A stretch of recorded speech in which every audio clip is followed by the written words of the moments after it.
അജിത ഹരേ ജയ. വരൂ, ഞാൻ നിങ്ങളെ ഇങ്ങനെ കാത്തിരിക്കുകയാണ് ഇവിടെ. ഇപ്പോൾ വരുമെന്ന് പറഞ്ഞാൽ എന്താ എത്ര താമസിച്ചത്? കണ്ടോ, ഇതാണ് എൻ്റെ വീട്. ആലുവ ദേശത്താണ്. സാഫല്യം എന്നാണ് വീട്ടും പേര്. പെരിയാറിൻ്റെ തീരത്താണ്. നല്ല അന്തരീക്ഷം, സമയം പോകാനും ഒക്കെ പറ്റിയ ഒരു മൂടാണ് ഇവിടെ.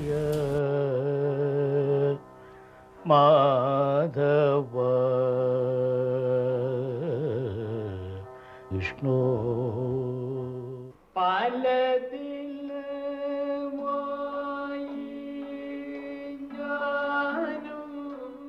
വെള്ളയൂർ എന്ന് പറഞ്ഞ ഒരു കുഗ്രാമത്തിൽ ജാലമന കൃഷ്ണപ്രാന്തരുടെയും അംബികാന്തരത്തിൻ്റെയും 5ാമത്തെ മകനായിട്ടാണ് ഞാൻ ജനിച്ചിരിക്കുന്നത്. എൻ്റെ മേലെ 2 സഹോദരിയും 2 ജ്യേഷ്ഠന്മാരും ഉണ്ടായിരുന്നു. ചെറുപ്പത്തിൽ തന്നെ അച്ഛനും അമ്മയും മരിച്ചു. പിന്നെ ഞങ്ങളെ കുടുംബം, ഞങ്ങളെ കുട്ടികളെയൊക്കെ വളർത്തിക്കൊണ്ടുവന്നത് അമ്മയുടെ ജ്യേഷ്ഠത്തി ആണ്. പ്രത്യേകിച്ച് സംഗീതത്തിനൊരു പാരമ്പര്യമൊന്നും ഒട്ടുമില്ലാത്ത ഒരു കുടുംബത്തിലാണ് ഞാൻ ജനിച്ചത്. പിന്നെ ഒരു ദൈവനിയോഗം ആയിട്ടാണ് എനിക്ക് ഒരു കഥകളി സംഗീതത്തിൽ വരാനും അതിൽ എനിക്ക് പ്രവർത്തിക്കാനൊക്കെ ഒരു യോഗമായിട്ട്, വലിയൊരു ഭാഗ്യമായിട്ട് ഞാൻ കണക്കാക്കുന്നു.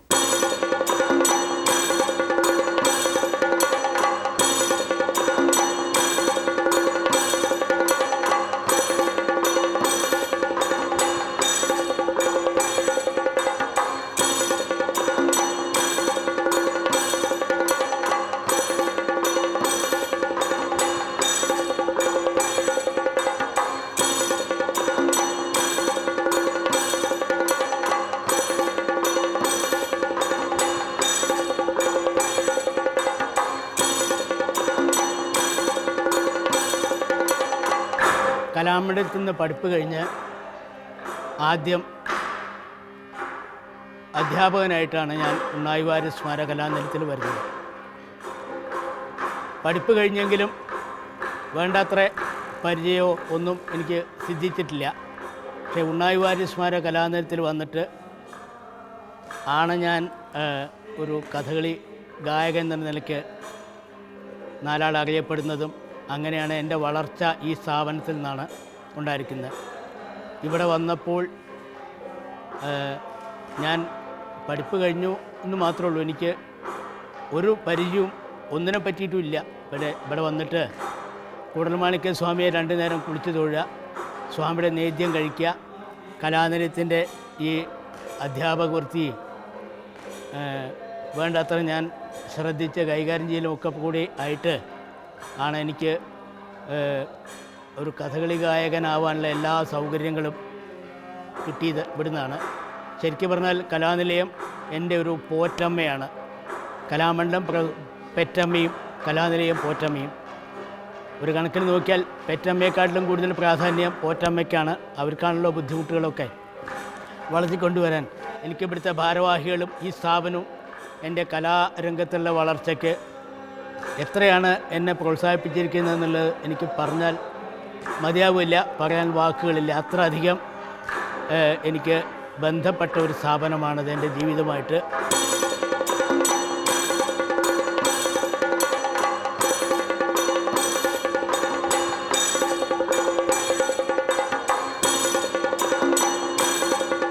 എൻ്റെ ജീവിതമായിട്ട് വളരെയധികം ബന്ധപ്പെട്ട് കിടക്കുന്ന ഒരു ക്ഷേത്രമാണ് കൂടൽമാണിക്യം ക്ഷേത്രം. ഇവിടെ വന്നിട്ട് അനവധി കലാകാരന്മാരെ പരിചയപ്പെടാനും 10 ദിവസം ഉത്സവമുണ്ട് ഇവിടെ. ഈ ഉത്സവകാലം ശരിക്കും പറഞ്ഞാൽ ഉത്സവം തന്നെയാണ്. ആ 10 ദിവസവും രാവ് പകലില്ലാണ്ടാണ് ഇവിടെ നടന്നിരുന്നത്. രാവിലെ ആണെങ്കിൽ ശിവേലിക്കാണ്ട് എഴുന്നള്ളിച്ച് കഴിഞ്ഞാൽ പിന്നെ തെരങ്ങായി പരിപാടികൾ, ഓട്ടംതുള്ളൽ, കുറത്തിയാട്ടം, അങ്ങനെ പല പരിപാടികളും അനവധി പ്രസിദ്ധന്മാരായിട്ടുള്ള കലാകാരന്മാർ വരലും അവരെ പരിചയപ്പെടാനും. അങ്ങനെ ശരിക്കും പറഞ്ഞാൽ ഒരു ഉത്സവം ശരിക്കും ആസ്വദിച്ചത് ഇവിടെയാണ്. അങ്ങനെ 4 കൊല്ലം ഞാനിവിടെ അധ്യാപകനായിട്ട് ഈ കലാനിലയത്തിൽ ജോലി ചെയ്തിരുന്നപ്പോൾ 4 കൊല്ലം ഞാൻ ഇവിടെ ശരിക്കും 10 ദിവസം ഉത്സവം ആസ്വദിച്ച് ഇവിടെ അങ്ങനെ തള്ളി നീക്കിയിരുന്ന ഒരു കാലം ഉണ്ടായിരുന്നു. ശരിക്കും പറഞ്ഞാൽ 17 ആന, ഗംഭീരമായിട്ടുള്ള മേളം, അങ്ങനെ എല്ലാ കലാപരിപാടികളും ശരിക്കും നിറഞ്ഞ ഒരു അന്തരീക്ഷമായിരുന്നു ഇവിടെ.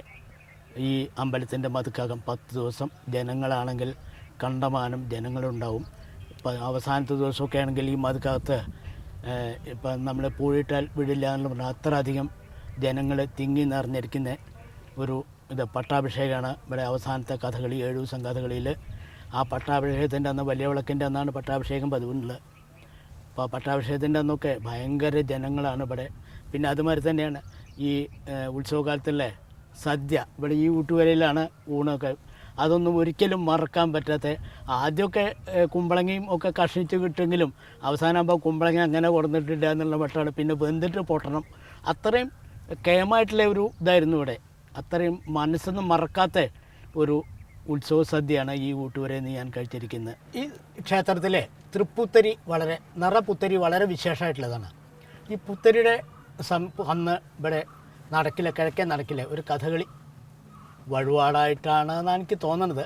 ഞാൻ ആദ്യം ഈ പുത്തരിയോടൊക്കെ അടുപ്പിച്ച് ആണ് ഞാൻ ഇവിടെ വന്ന് കലാനിലയത്തിൽ അധ്യാപനമായിട്ട് ചേർന്നത്.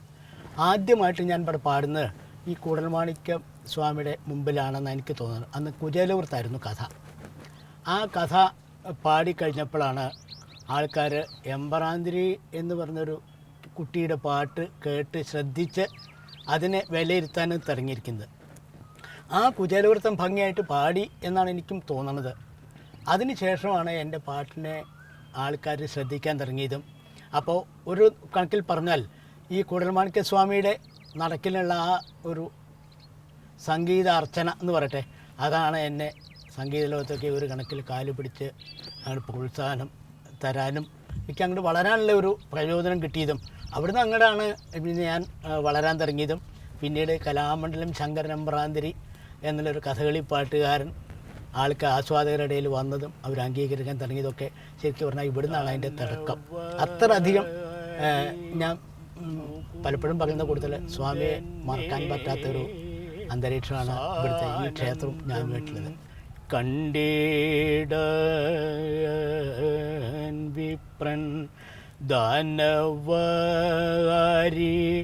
മുകുന്ദനെ സാനന്ദം കണ്ടേടൻ വിപ്രൻ. ഞാൻ ഇരിക്കുന്നതിൻ്റെ ബാക്കിൽ ഞാൻ കുറച്ച് കാലം താമസിക്കേണ്ടതായിട്ടുണ്ട്. ഇത് വളരെ പുരാതനമായിട്ടുള്ള വളരെ പ്രസിദ്ധമായിട്ടുള്ള വില്ലുവട്ടത്ത് കുടുംബമാണ്. ഇവിടെ ഞാനിവിടെ ഔട്ട് ഹൗസിലാണ് താമസിച്ചിരുന്നത്. അപ്പോൾ എൻ്റെ സംഗീതവുമായിട്ട് ബന്ധപ്പെട്ട ഒരു വളരെ പ്രാധാന്യമുള്ളൊരു മുറിയാണിത്. എന്നെ M.R. പീതാംബരമേനോൻ എന്ന് പറഞ്ഞിട്ട് വലിയൊരു ഗായകനുണ്ടായിരുന്നു. അദ്ദേഹം ഇവിടെ ഇരുന്നിട്ട് രാവിലെ മുതൽ രാത്രി 10-10:30 മണി വരെ എന്നെ പാട്ട് പഠിപ്പിച്ചിട്ടുണ്ട്. അപ്പോൾ അവിടെ പാട്ട് ഇങ്ങനെ പാടുക, ഇടയ്ക്ക് ഇങ്ങനെ വെള്ളം കുടിക്കണമെങ്കിൽ ഇവിടെ അമ്മൂമ്മ ഉണ്ടായിരുന്നു. അമ്മൂമ്മയും അവരുടെ മൂത്ത മകനും അവർ പിന്നെ മക്കളും ഒക്കെ ഉണ്ടായിരുന്നു ഇവിടെ. എങ്കിലും അവർ രണ്ടുപേരുമാണ് വളരെയധികം നമുക്ക് ബന്ധപ്പെട്ട്. ദാമോദരൻ എന്നാണ് മകൻ്റെ പേര്. അദ്ദേഹത്തിൻ്റെ അമ്മ ഇടയ്ക്ക് കാപ്പിയൊക്കെ ഉണ്ടാക്കി കൊണ്ടുവരും. പലപ്പോഴും ഞാൻ ഇവിടെ തന്നെയാണ് ഊണ് കഴിക്കാറുള്ളത്.